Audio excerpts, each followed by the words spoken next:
Hello students. तो हम लोग कंटिन्यू करेंगे इस वाले वीडियो लेक्चर में AMGM inequation. AMGM inequality start करते हैं और पिछले क्लास के एक क्वेश्चन से स्टार्ट करते हैं हम लोग। ये पिछले लेक्चर का डू योरसेल्फ प्रॉब्लम था। बहुत सारे लोगों ने इसका सलूशन पूछा है, तो मैं इसको एक बार बता देता हूँ। ठीक है, क्वेश्चन ये है कि हमारे पास कुछ n नंबर्स हैं, है ना। n नंबर्स हैं जो कि A1 A2 A3 A4 ऐसे करके कहाँ तक सॉल्यूशन लिख देता हूँ मैं। A1 A2 A3 ऐसा करके AN। ठीक है, ये n नंबर्स है और ये सारे के सारे जो है वो नेचुरल नंबर है, तो ऑब्वियसली वो अपना सब जीरो से बड़ा हो गया। ठीक है, और आगे बताया कि इन सब का जो प्रोडक्ट है, पाई का मतलब प्रोडक्ट होता है, मैंने पिछले क्लास में भी एक्सप्लेन करा था। तो इन सब का प्रोडक्ट यानी कि A1 A2 A3 इंटू कहाँ तक up to AN is equal to 1 है, ये वाली बात भी दी हुई है। ठीक, अब हमें प्रूव करना है कि 1 प्लस A1, मैं दोबारा लिख नहीं रहा हूँ इसको, क्वेश्चन में ही देख लो। प्रूफ हमें करना है 1 plus A1 into 1 plus A2 into 1 plus A3 सबका प्रोडक्ट है। कितने ब्रैकेट्स होंगे? n ब्रैकेट्स होंगे।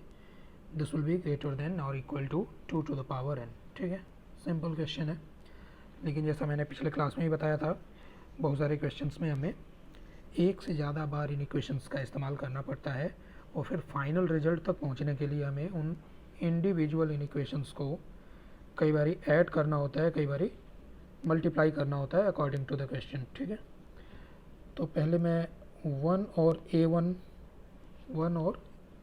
नंबर, दो नंबर कंसिडर करता हूँ। तो इन दो नंबर्स के लिए मैं इनका अर्थमेटिक मीन लिखूँगा 1 plus A1 upon 2। This will be greater than और इक्वल टू 1 इंटू A1 का स्क्वायर रूट। ठीक है, अभी इसको थोड़ा सिंप्लीफाई करें तो 1 plus A1 will be greater than और equal to twice of root A1 हो जाएगा। ठीक है, सिमिलरली ऐसे ही अगर हम 1 प्लस A2 नंबर सेलेक्ट कर लें, 1 और A2 है ना, दो नंबर्स के लिए फिर से हम लोग arithmetic mean greater than equal to geometric mean लिखेंगे, तो वो फिर से हमारे पास 1 इंटू A2 का स्क्वायर रूट, यहाँ से 1 plus A2 will be greater than equal to twice of root A2 आ जाएगा, है ना।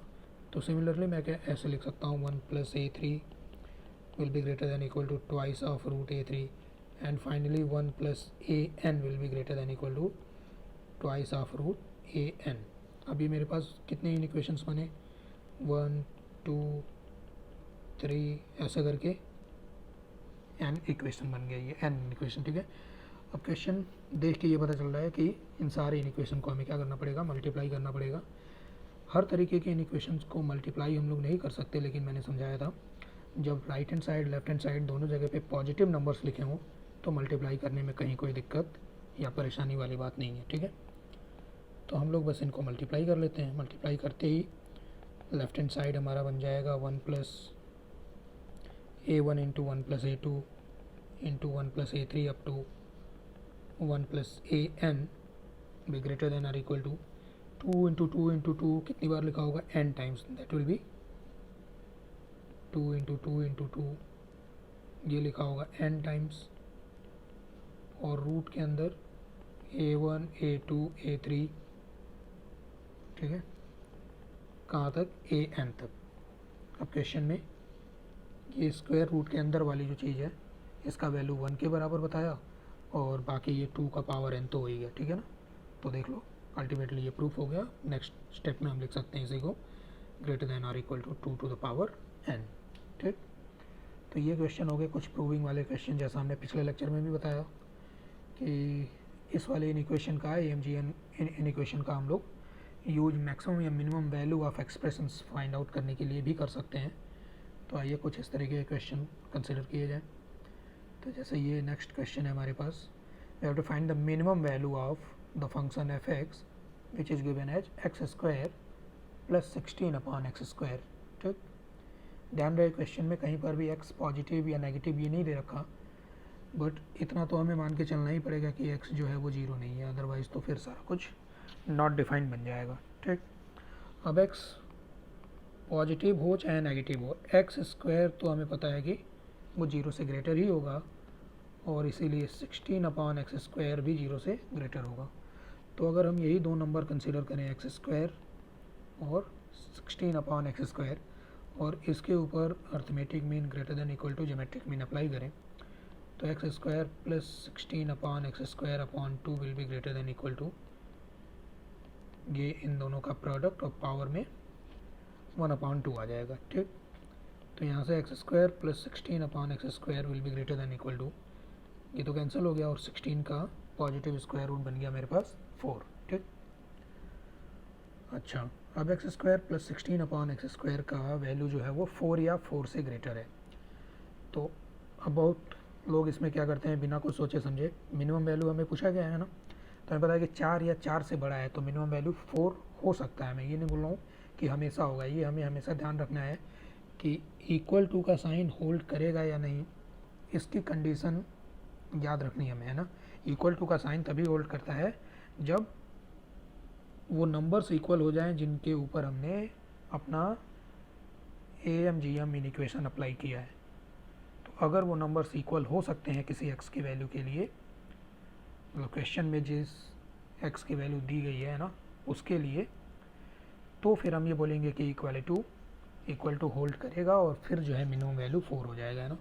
तो फिर हमेशा मुझे ये चेक करना है, before jumping to any conclusion you must always check or verify that the numbers are equal or not, upon which you are going to apply that AMGM inequation. Okay, so let's check it out. x² is equal to 16x²। क्या ऐसा हो सकता है? x to the power 4 is equal to 16, which gives us x² is equal to plus minus 4. x² cannot be equal to minus 4, so x² is equal to 4 ultimately gives us x is equal to plus minus 2। तो इसका मतलब कि हाँ x की value कुछ हैं जिनके लिए ये नंबर्स इक्वल हो सकते हैं, और उसका मतलब इक्वालिटी जो है होल्ड कर सकता है। ठीक है, और जैसे इक्वालिटी होल्ड करेगा तो हम लोग बोलेंगे कि x² प्लस 16/x² का जो मिनिमम वैल्यू है वो क्या है, 4 है। तो ये हमारा आंसर हो गया।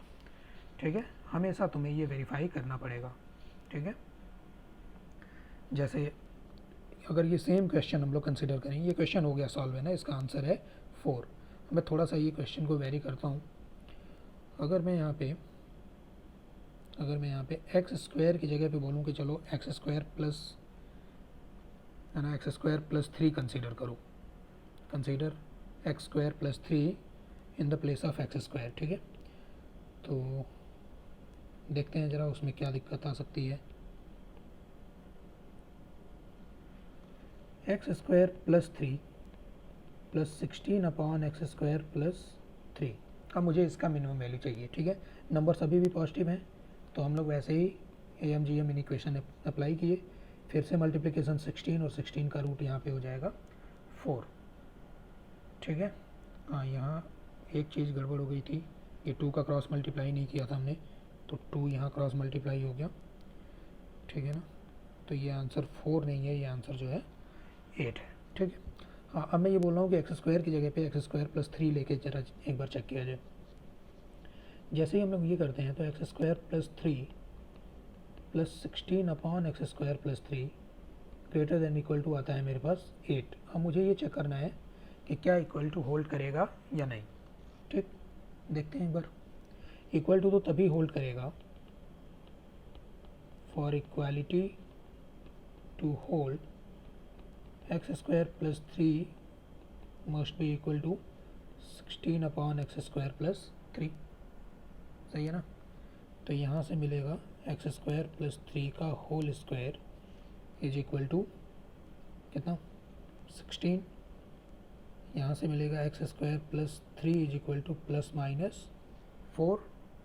सही है, एक काम करते हैं, x² प्लस 3 की जगह पे मैं थोड़ा चेंज कर लेता हूँ, इसको प्लस 7 कर लेते हैं। ठीक है, x² प्लस 7, कोई दिक्कत नहीं है। लास्ट स्टेप में x² प्लस 7 का वैल्यू मेरे पास आ गया प्लस माइनस 4। माइनस 4 तो ऑब्वियसली नहीं होगा, है ना। अगर हम प्लस 4 भी लेके चलें तो x square plus 7 equal to 4 का मतलब हो गया x square is equal to -3। क्या ये हो सकता है? एक्स स्क्वायर इक्वल टू -3 किसी रियल वैल्यू के लिए तो नहीं हो सकता, ठीक है। तो यहाँ पर हम ये बोलेंगे कि इक्वल टू इस वाले इक्वेशन में इक्वालिटी होल्ड नहीं कर रहा है, इसलिए we can not say that the minimum value of expression is equal to 8, है ना। 8 है या नहीं वो इस वाले इक्वेशन से हम लोग नहीं बता पाएंगे। तो इस क्वेश्चन को करने का फिर क्या मेथड होगा तुम बोलोगे ना, तो इसको करने के फिर दूसरे मेथड्स होंगे, वो हम लोग एप्लीकेशन ऑफ डेरिवेटिव वाले चैप्टर में सीखेंगे, ठीक है ना। बट इसको AMGM इक्वेशन से हम लोग इसका आंसर 8 नहीं बता सकते। तो ये बहुत ही अच्छा एक एग्जांपल है जो ये डेमोन्स्ट्रेट कर रहा है कि इक्वल टू हमेशा होल्ड नहीं करता है। You must always verify the condition for equality to be hold, ठीक है। आगे बढ़ते हैं। So the next question says you have to find the minimum value of 2 to the power sin x plus 2 to the power cos x, ठीक। Again x के बारे में कोई भी इंफॉर्मेशन नहीं है, तो हमें क्या मान के चलना पड़ेगा, x इज एनी रियल, ठीक। अब x अगर कोई भी रियल वैल्यू है तो 2 का पावर अगर हम कुछ भी करें तो नेगेटिव तो होगा नहीं। तो 2 power sine x 2 power cos x both are positive number and we can apply AMGM in equation. तो वहाँ से मुझे मिलेगा 2 power sine x plus 2 power cos x upon 2 greater than और equal to 2 power sine x into 2 power cos x। तो ये ultimately powers add हो जाएंगे और ये सारा कुछ हमारे स्क्वायर रूट साइन के अंदर होगा, ठीक।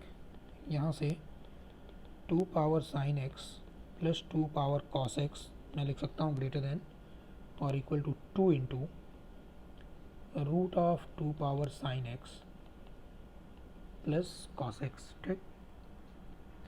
अब यहाँ पर x तो हमें बताया कि कोई भी रियल नंबर हो सकता है, मुझे ये लेफ्ट हैंड साइड का मिनिमम वैल्यू बताना है। लेकिन जो हमारा राइट हैंड साइड है, राइट हैंड साइड वो भी एक वेरिएबल है, यहाँ पर भी x रह गया ना। अभी इससे पीछे वाले क्वेश्चन में क्या होता था, इधर राइट हैंड साइड में कोई वेरिएबल नहीं बचता था, यहाँ पे 2 इंटू 4 था, ये 24 नहीं लिखा है, ठीक है ना, ये देख लेना, दिस इज 2 इंटू 4। तो अभी इस वाले क्वेश्चन में क्या है, राइट हैंड साइड में मेरे पास वेरिएबल बच गया ना, but sine x plus cos x का minimum maximum value we can determine, अलग से हम ये बता सकते हैं। और ये सबको पता ही रहता है कि sign x plus cos x का मिनिमम वैल्यू रहता है -√2 और मैक्सिमम वैल्यू रहता है +√2, ठीक है। ये ट्रिग्नोमेट्री से हम लोग लेके आते हैं, ओके। अगर आपने ट्रिग्नोमेट्री नहीं पढ़ी है तो कोई बात नहीं, इतना फ़िलहाल ऐसे ध्यान रखो, फिर जब इसको पढ़ाएंगे तो बताएंगे ये ऐसा क्यों होता है। Sign x plus cos x का वैल्यू अगर एक्स सारे रियल को बिलोंग कर रहा है तो -√2 से √2 तक होता है, ठीक है। अब देखो यहाँ पे ध्यान से, अगर मैं ये बोल रहा हूँ कि x कोई एक नंबर है जो कि greater than equal to y है और y अपने आप में एक वेरिएबल है, y अपने आप में क्या है, एक वेरिएबल है, मतलब y का वैल्यू सपोज a से लेके b तक लाई कर रहा है और मुझे x का मिनिमम वैल्यू चाहिए, ठीक है। तो x ग्रेटर देन, अब मुझे पता है कि y का वैल्यू a से b के बीच में कुछ भी हो सकता है, तो क्या ये लिखना सही रहेगा कि x is always greater than equal to b? कुछ सोच के बताओ। ये स्टेटमेंट हमेशा नहीं सही होगा, ये रॉन्ग स्टेटमेंट है। क्यों? क्योंकि अगर y ने a और b के बीच का कोई नंबर अटेंड किया तो वो b से बड़ा कैसे हो जाएगा। लेकिन x इज़ ग्रेटर देन और इक्वल टू a लिखना, जो इसका लोअर लिमिट है, ये लिखना हमेशा सही है। y इस a और b के बीच में कोई सा भी नंबर अटेंड करे a से तो बड़ा ही होगा। ये बात अगर समझ में आ रही है तो इधर राइट हैंड साइड में मेरे पास, राइट हैंड साइड में जो वेरिएबल ये है इसका वैल्यू कहाँ से कहाँ तक लाई कर रहा है, देखो इसका वैल्यू, इस चीज़ का वैल्यू लाई कर रहा है -√2 से +√2। तो मुझे क्या लिखना चाहिए, जो लोअर लिमिट है ना, तो मुझे ऐसा लिखना चाहिए कि 2 का पावर साइन एक्स प्लस 2 का power cos x will be greater than और equal to 2 into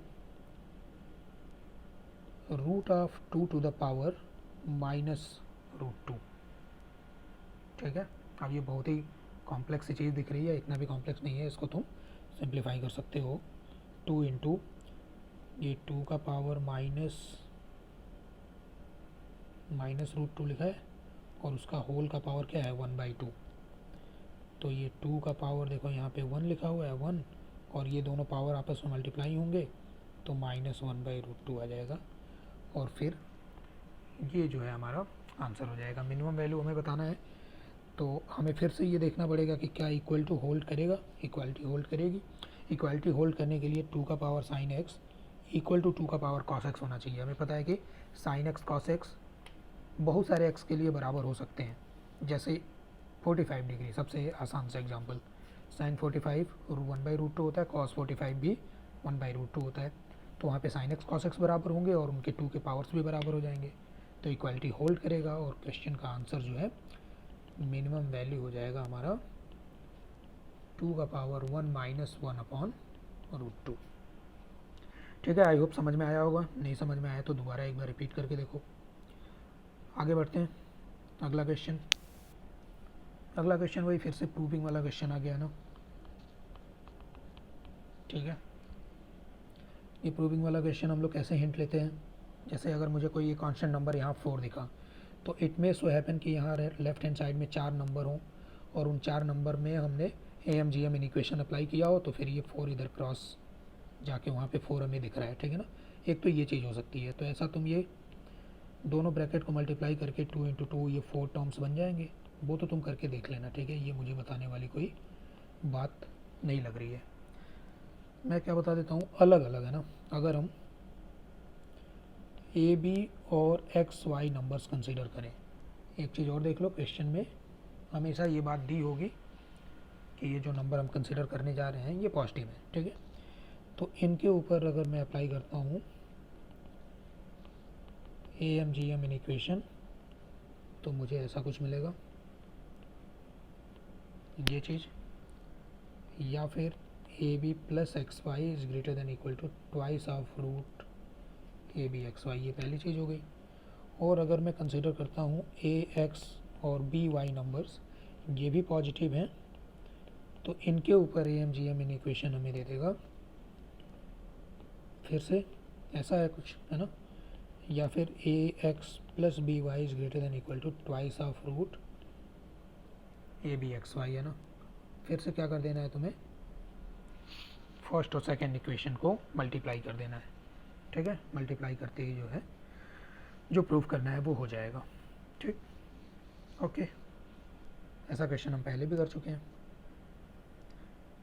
in equations को, इंडिविजुअल इन इक्वेशंस को मल्टीप्लाई करना, ऐड करना, है ना। आगे बढ़ते हैं, next question. Okay, so this is a very beautiful question. अच्छा क्वेश्चन है, and there are more than one concepts are applying here, है ना। एक से ज़्यादा कॉन्सेप्ट्स का यूज होगा इस वाले क्वेश्चन में। ध्यान से देखेंगे क्या है। पहले तो लॉग दिखाई दे रहा है अपने को, है ना। अब इसमें बहुत सारी चीज़ें हैं। एक तो हमें मैक्सिमम वैल्यू x × y का बताना है। x × y का मैक्सिमम वैल्यू बताना है तो मुझे कुछ ना कुछ एक्स वाई में एक रिलेशन क्वेश्चन में दिया होना चाहिए ना। वो रिलेशन जो दिया है वो लॉग के फॉर्म में दिया है, तो थोड़ी बहुत लॉगरिथमिक आइडेंटिटीज का या फॉर्मूलेज का इस्तेमाल होगा यहाँ पे। तो आई होप तुम्हें ये याद होगा कि जब बेस सेम रहता है लॉग में, अगर हम सब्ट्रैक्ट करने जा रहे हैं तो इफेक्टिवली वो डिवीजन आ जाता है। क्या, जैसे अगर गिवन है log of x³ + y³ to base 10 minus log of x² + y² minus xy to the base 10 is less than equal to 2। ठीक, तो सबसे पहले तो बेस सेम होने की वजह से ये दोनों टर्म्स डिवीजन में आ गए ना। कैसे, x³ + y³ divided by x² + y² minus xy to the base 10। ठीक, ओके। अब x³ + y³ का फॉर्मूला तुम्हें याद होगा, x + y, फिर एक जो दूसरा फैक्टर आएगा वही डिनोमिनेटर में लिखा हुआ है, तो वो कैंसिल होके बच जाएगा log of x + y to the base 10 is less than equal to 2। Okay, अब ये बन गई एक लॉगरिदमिक इनइक्वेशन। लॉगरिदमिक इनइक्वेशंस को सॉल्व करने का तरीका क्या रहता है, लॉगरिदमिक इनइक्वेशन को सॉल्व करने का तरीका रहता है कि दोनों तरफ लॉग क्रिएट करना है to the same base. Left hand side में लॉग है 10 बेस पे, तो हमारी कोशिश ये रहनी चाहिए कि राइट हैंड साइड में भी 10 बेस पे मैं जो भी दिया हुआ है उसको 10 बेस के लॉग पे लिखूँ ना, तो अब इसलिए ये बन जाएगा 10 का पावर 2। ठीक है, चेक कर लो, फॉर्मूला ऐसा कुछ होता है, log of m to the power n to the base a है ना, तो पावर जो है वो यहाँ मल्टीप्लाई में आ जाता है n into log of m to the base a, ऐसा कुछ लिख सकते हैं हम लोग।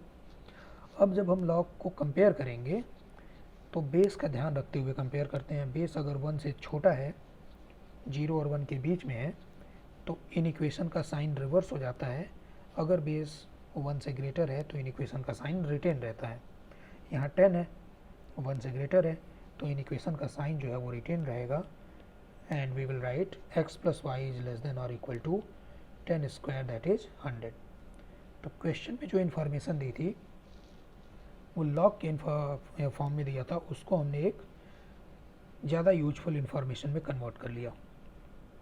ठीक, अब इस बात का यूज करेंगे हम लोग x इंटू वाई का मैक्सिमम वैल्यू फाइंड आउट करने के लिए। ठीक, तो अब देखो x इंटू वाई का मैक्सिमम वैल्यू फाइंड करना है। x प्लस वाई गिवन है, तो तुरंत मुझे समझ में आना चाहिए कि by considering x and y we must apply AMGM in equation. तो हम लिखेंगे x plus y upon 2 is greater than equal to x into y power 1/2, और यहाँ से x प्लस वाई का वैल्यू जो है वो 100 है, तो मैं इसको ऐसे लिख सकता हूँ,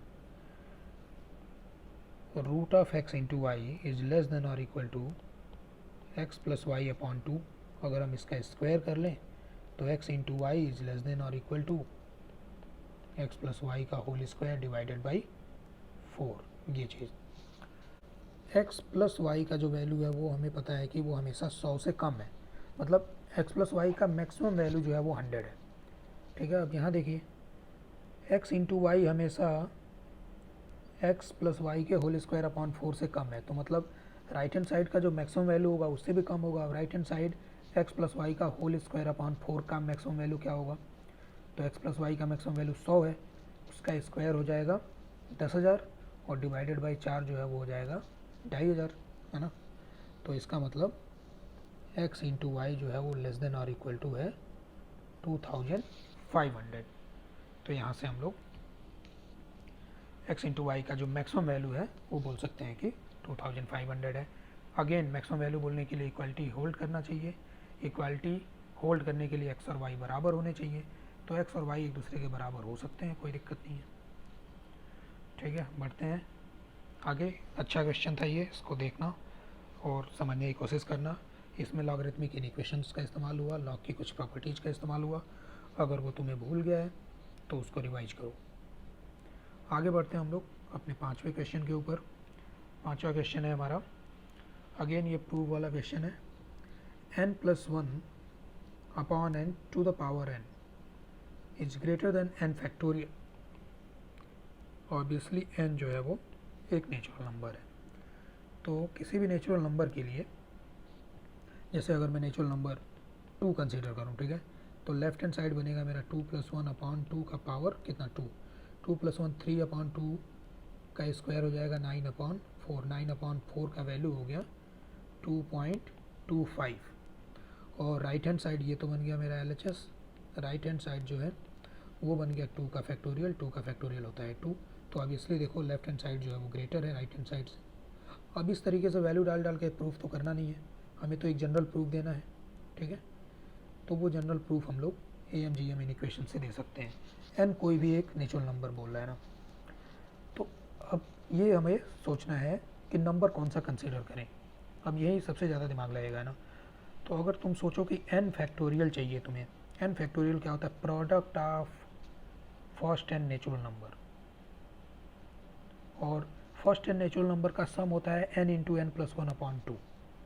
तो कहीं ना कहीं अगर ये दो बातें तुम्हें याद हैं तो तुम ये हिंट या ऐसा क्वेश्चन से ही ये हिंट डिराइव कर सकते हो कि you must take first n natural numbers. यही नेचुरल नंबर तुम्हें कंसीडर करने हैं और इनके ऊपर ही तुम्हें AMGM इन इक्वेशन अप्लाई कर देना है। तो हम लिखेंगे 1 + 2 + 3 up to n divided by number of terms greater than और equal to product of all these natural numbers up till n and whole to the power 1/n। ठीक, अब ये न्यूमरेटर में जो लिख रखा है यहाँ पे, ये sum of first n natural number है, वो n+1/2 होता है, और अपॉन डिनोमिनेटर में n था ग्रेटर देन और इक्वल टू, ये n फैक्टोरियल हो गया टू द पावर 1/n। ठीक है, n इधर से कैंसिल हुआ, सही है, ठीक है ना। मैंने क्वेश्चन थोड़ा गलत लिख दिया है, क्वेश्चन में यहाँ पे डिनोमिनेटर में n नहीं है, 2 है। ओके तो बस ये हो गया n+1/2 is greater than equal to n factorial का पावर 1/n। तो अगर हम बोथ साइड पावर n कर दें तो n+1/2 का power n will be greater than और इक्वल टू n फैक्टोरियल। इस तरीके से जो है वो हमारा प्रूफ हो जाएगा। कुछ क्वेश्चन मैंने जैसे अभी कुछ क्वेश्चन कराए तुम्हें 3-4, उसी के बेस पे यहाँ पे मैंने 3 क्वेश्चन नोट कर रखा है, क्वेश्चन 6, 7 एंड 8। ये तुम्हें खुद ट्राई करना है ना, इसका स्क्रीनशॉट लो, देखो, उसको ट्राई करो, जो भी आंसर आएगा क्या करना है, पहले क्वेश्चन में मैक्सिमम वैल्यू बताना है, दूसरे क्वेश्चन में भी मैक्सिमम वैल्यू बताना है, तीसरे क्वेश्चन में भी मैक्सिमम वैल्यू बताना है। ठीक है, तो ये प्रूविंग वाला क्वेश्चन नहीं है, इसका आंसर जो है क्वेश्चन नंबर के साथ तुम बड़े इजीली कमेंट बॉक्स में लिख के बता सकते हो मुझे। ठीक है, तो ट्राई करना इसको, देखते हैं तुम्हारा आंसर क्या रहता है। आगे बढ़ते हैं हम लोग। Sec A plus sec B plus sec C है ना, ये तुम्हारा फेवरेट वर्ड आ गया यहाँ पे। इसका हमें लीस्ट वैल्यू बताना है। ठीक है, एक्यूट एंगल ट्रायंगल गिवन है। ठीक है, देखते हैं, अगर हम कोई भी एंगल कंसीडर करें और उसका सेक लें ना, तो ये तो कोई गारंटी नहीं है कि वो हमेशा पॉजिटिव होगा। मुझे ये सोचना है कि सेक ए, सेक बी और सेक सी क्या ये हमेशा पॉजिटिव होंगे। इसके लिए ये वाली इन्फॉर्मेशन गिवन है, acute angle triangle. Acute angle का मतलब होता है लेस देन 90 ग्रेटर देन 0। ठीक है, फर्स्ट क्वाड्रेंट, यानी कि फर्स्ट क्वाड्रेंट में हमें पता है सारे के सारे जो अपने ट्रिग्नोमेट्रिक रेशियोज रहते हैं वो हमको पॉजिटिव वैल्यू देते हैं। तो इसका मतलब इन 3 नंबर्स के ऊपर मैं AM JM या AM HM वाली इन इक्वेशन में से कोई सा भी इस्तेमाल कर सकता हूँ। ठीक है, AM JM अगर मैंने कंसिडर किया तो इनका अर्थमेटिक मीन ग्रेटर देन और इक्वल टू, अगर मैं ज्योमेट्रिक मीन लिखूँगा तीनों का प्रोडक्ट आ जाएगा। तीनों के प्रोडक्ट के बारे में फिर मुझे आगे इनको इन्फॉर्मेशन पता है नहीं, तो बेटर है AM HM वाली इन इक्वेशन हम लोग इस्तेमाल करते हैं। ठीक है, क्या फ़ायदा हो सकता है यहाँ से, 3/, पहले तो हार्मोनिक में लिखा जाए, इसका नंबर्स का रेसिप्रोकल का सम आता है यहाँ पे, तो हो जाएगा cos A plus cos B plus cos C। ठीक, या फिर sec A plus sec B plus sec C greater than और इक्वल टू 9/, cos A, 9 कैसे, 3 का मल्टीप्लाई कर दिया दोनों साइड में, तो यहाँ पे डिनोमिनेटर में cos A plus cos B plus cos C बन गया। अगेन लेफ्ट हैंड साइड में तो वो चीज़ है जिसका मुझे मैक्सिमम वैल्यू चाहिए।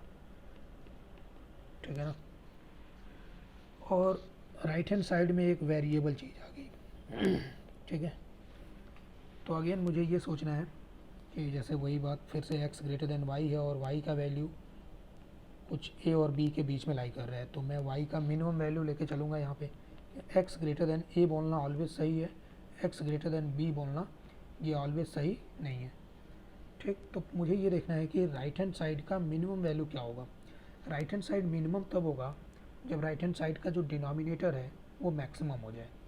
अब राइट हैंड साइड का जो डिनोमिनेटर लिखा हुआ है वो है cos A plus cos B plus cos C। किसी भी ट्रायंगल के लिए इसका जो वैल्यू है वो 3/2 से कम होता है। ठीक है, ये इंपॉर्टेंट रिलेशन है। ओके, इसका मतलब कि cos A plus cos B plus cos C का जो मैक्सिमम वैल्यू है वो 3/2 है। अगर डिनोमिनेटर मैक्सिमम तो पूरा फ्रैक्शन जो है वो मिनिमम हो जाएगा। राइट हैंड साइड का मिनिमम वैल्यू ही मुझे चाहिए था, तो राइट हैंड साइड का मिनिमम वैल्यू हुआ क्या, 9/3/2। 9/3/2 इज 6, 9/1.5। तो इसका मतलब कि जो लेफ्ट हैंड साइड लिखा है मेरे पास sec A sec B plus sec C, this is greater than और इक्वल टू 9/3/2 में ऐसे लिख देता हूँ, ठीक है, विच इज़ इक्वल टू 6, ठीक है। ग्रेटर देन और इक्वल टू 6 तो आ गया, मुझे ये सोचना है कि इक्वल टू होल्ड करेगा या नहीं, ये इक्वल टू होल्ड करेगा या नहीं। इक्वल टू तब होल्ड करेगा जब सेक ए, सेक बी और सेक सी ये तीनों नंबर जो है वो आपस में इक्वल हो जाए। तो क्या ऐसा कोई ट्रायंगल हो सकता है जिसमें ये तीनों इक्वल हो जाए? बिल्कुल। इक्विलैटरल ट्रायंगल में अगर ए बी और सी तीनों एंगल ही बराबर हो गए 60 60 60 के, तो तीनों नंबर आपस में इक्वल हो जाएगा। सो फाइनल आंसर इज 6, ठीक है। Okay, so that's all for this lecture. तो एक चैप्टर और सॉरी इसमें एक टॉपिक और रह गया, वो हम लोग नेक्स्ट वीडियो में करेंगे। Okay, till then bye bye, take care.